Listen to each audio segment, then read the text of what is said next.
We're here with Millennium live at the Transformational CISO Assembly in Nashville, Tennessee, and I'm lucky enough to be joined by Scott Crawford, the Research Director at 451. Welcome, Scott. Thank you very much, Nick. So let's just dive straight into a couple of hard-hitting questions. So digital transformation is far-reaching and revamping business strategy more and more every day. What is the need for adopting technology such as blockchain, DevOps or AI, and cybersecurity, and how can it be used to a business's advantage? Well, a lot of those, you have to differentiate between a lot of the buzz that those terms have accumulated over the last few years and separate that out from what's the real value, what would we really get out of an investment from the enterprise point of view. So for things like blockchain, it's been primarily adopted as a medium for currency, primarily an exchange.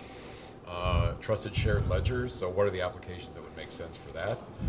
Anything where distributed trust in an inventory of something would be relevant to improving the security of, let's say, asset inventory, proving the provenance of devices or systems within an environment is one possible use case, and there are probably several hundred possibilities out there that have yet to be really explored. But it's been one of the more buzzy topics in InfoSec, of course, this year. Yeah.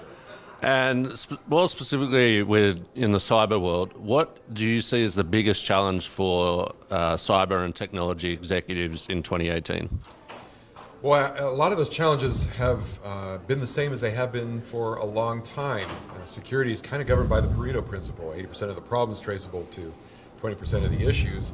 And one of the most consistent ongoing issues is just maintaining good hygiene for the environment, keeping systems up to date.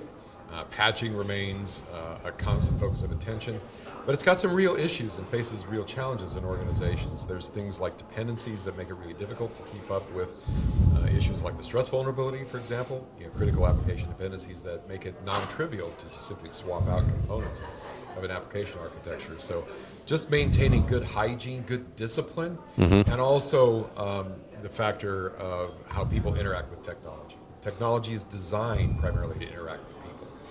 And the way we think about that in security, I think, could stand an overhaul as well, too.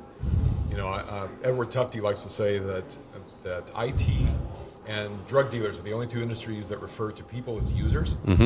So we don't always think of the people who have to interact with technology as people, as how humans can interact with technology. And as a result, we don't design security a lot of times to be compatible with how people actually work. So that's still an objective, I think, for InfoSec as a whole. So with 451 and the research you lead, you have your finger on the pulse of a lot of technology and industries. What's the one technology that you're really keeping an eye on at the moment? I would say it has to be the transformation being wrought across IT by the evolution of cloud technologies. What we kind of group under the general heading of new IT, which would include DevOps practices, the influence on those technologies and practices by agile development, the sheer speed and pace of development, and really accelerating the pace of technology development, getting concepts into production as quickly as possible, using cloud platforms, both public and private, as a means for achieving that, and just the evolution in those technologies itself.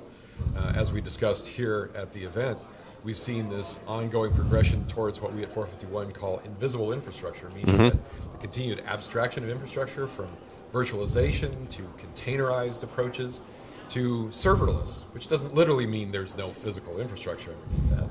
But these concepts are continuing to advance so rapidly, and they're having a dramatic effect on security expertise and practice. And we're already in an industry that's having a difficult time finding enough people with the right qualifications to do the job in security. This is just adding to that pressure on security to keep up with that pace of change. It's always changing, right?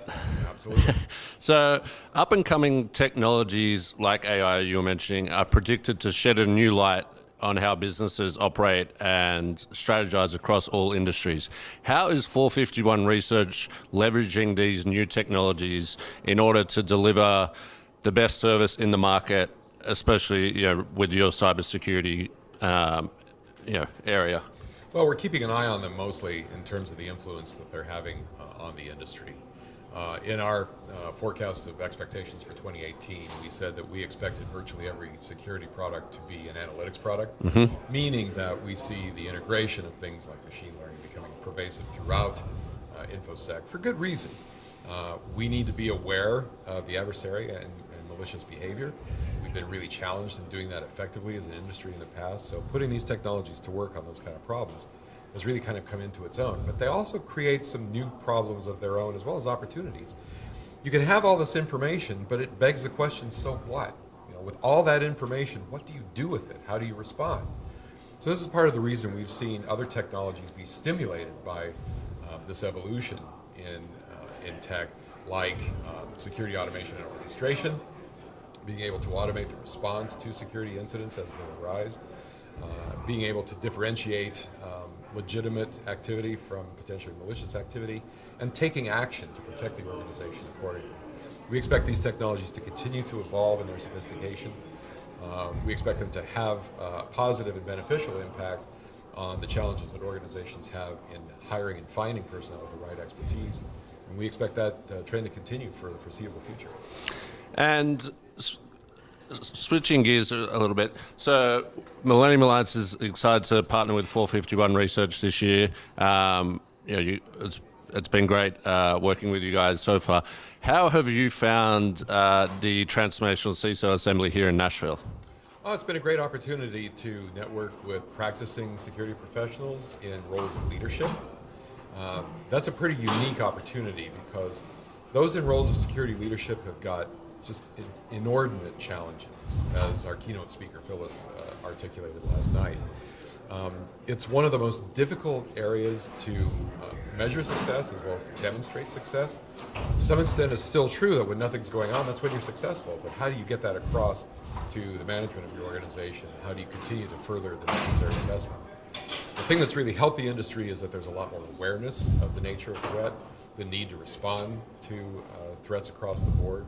So it's one of the most dynamic industries in technology, and the people who are involved in leadership are responsible for, in some cases, the very lifeblood of their organization. Yeah. So it's a rare event when you have the opportunity to meet people with that level of responsibility. It's been a very concentrated opportunity to have that experience. So with 451, you speak and attend a lot of conferences and events across the US and probably around the world. You were in Europe last week.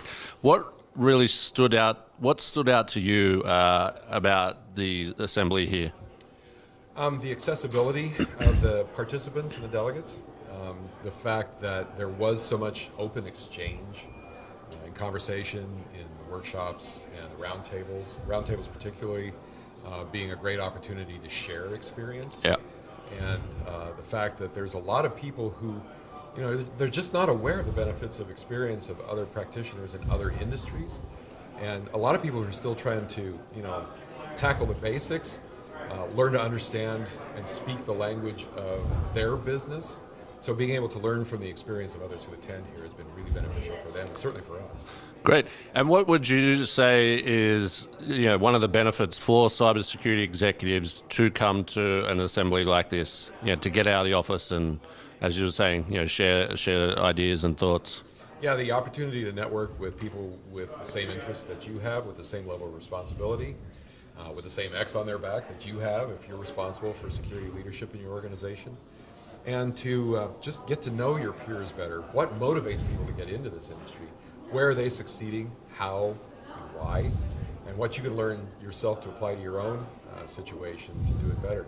It's the right size of an opportunity for that because you do have the opportunity to get to know people pretty well at this event. So yeah, just real honest and open communication with your peers. So 451 Research is regarded as having some of the best research in the industry, especially in technology. What does, what's coming next that we should all be excited about and look out for from 451? That's a great question. So we're going to continue to keep an eye on the transformational impact of what we call under the general heading of new IT, the impact of cloud, the impact of DevOps and Agile on the development of technology, the impact of that on security practice and expertise. We're going to keep the focus on that. We tend to differentiate based on our focus on innovation and disruption. Yep. These days, a lot of the most innovative and disruptive aspects of technology and security are coming from those directions. So it's something we can continue to keep it on.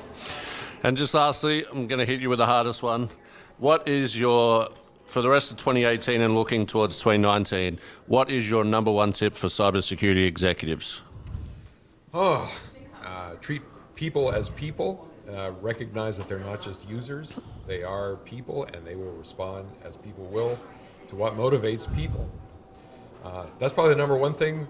And along with it, focus on the basics. There is no substitute for good hygiene in any organization. So if you can do a good job with keeping your house in order, technology-wise, you'll be more than halfway there towards achieving your security goals. Scott Crawford, thank you very much for joining us here at the Assembly, and we look forward to seeing you again soon.